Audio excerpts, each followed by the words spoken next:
So you stay. You stay in the toxic environment. You stay in the unrescued dynamic. You linger on the edges of their life, accepting the bare minimum just to maintain a fragile connection. You have made yourself an infinite commodity, and commodities are never treasured. To force the world to recognize your weight, you must master the strategic embrace of disappearance. You must possess the cold, unblinking willingness to pack up your premium energy and vanish. You step back from the conversations. You log off. You redirect 100% of your focus inward toward your own physical, mental, and spiritual architecture. Disappearing is not a passive-aggressive game. It is a profound act of self-preservation. When you create a vacuum, people are forced to experience the reality of your absence.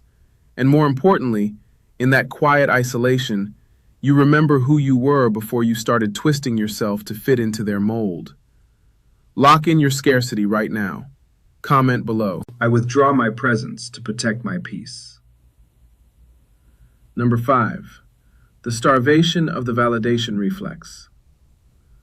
Look at the root of why you chase. You chase because your internal bank account is empty, and you are wandering the streets begging for emotional currency. You need them to tell you that you are attractive, intelligent, and worthy. As long as your self-worth is printed by a central bank outside of your own skull, you will always be a slave to the crowd. The Stoics recognize that outsourcing your value is the ultimate forfeit of human dignity.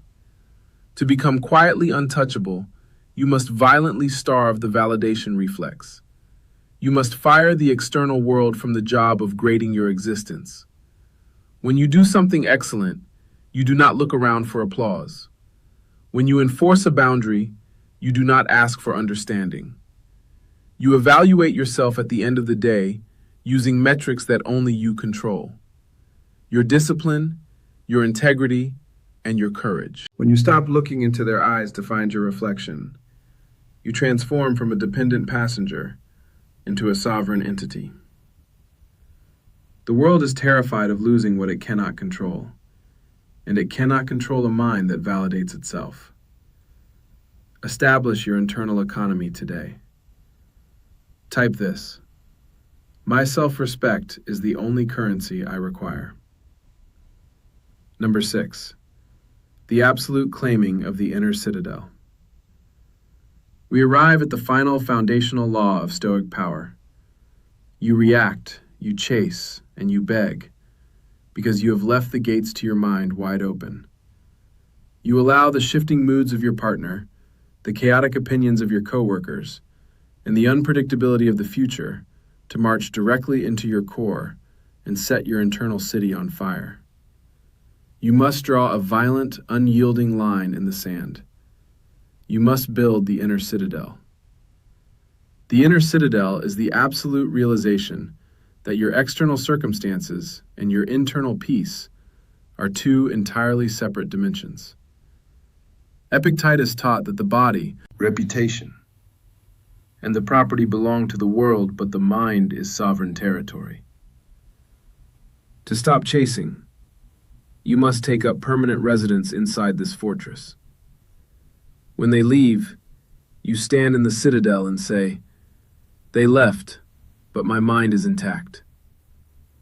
When the plan fails, you say, "The plan failed, but my character remains unbroken." You stop asking the external world to be gentle, and you demand that your internal walls become impenetrable. Declare your absolute sovereignty right now. Leave this vow in the comments.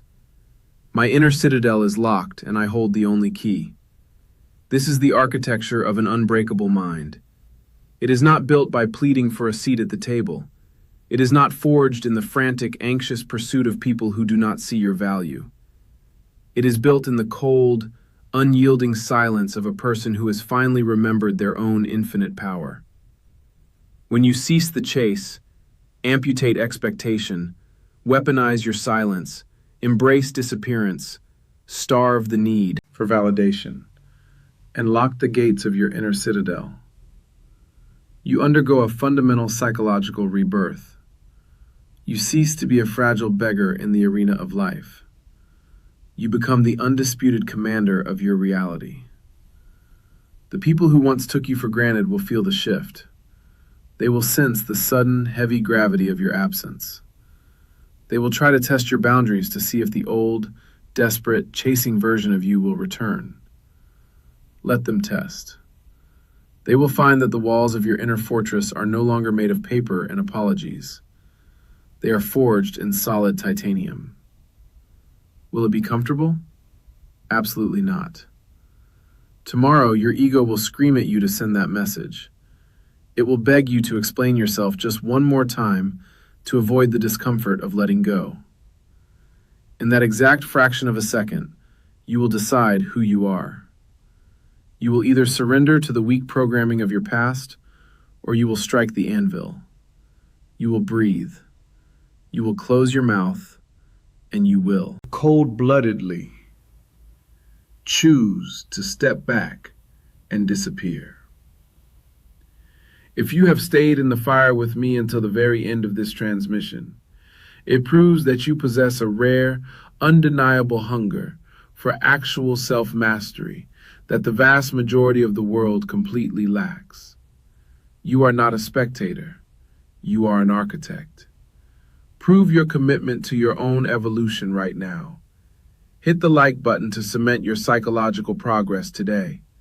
Share this uncompromising message with a friend who desperately needs to remember their own power, and make absolutely sure you are subscribed so you never lose your edge in a world engineered to make you soft. Leave your final unbreakable declaration in the comments below. I never chase, I expect nothing, and I command my reality. Stay grounded, stay disciplined, guard your inner citadel. I will see you in the next one.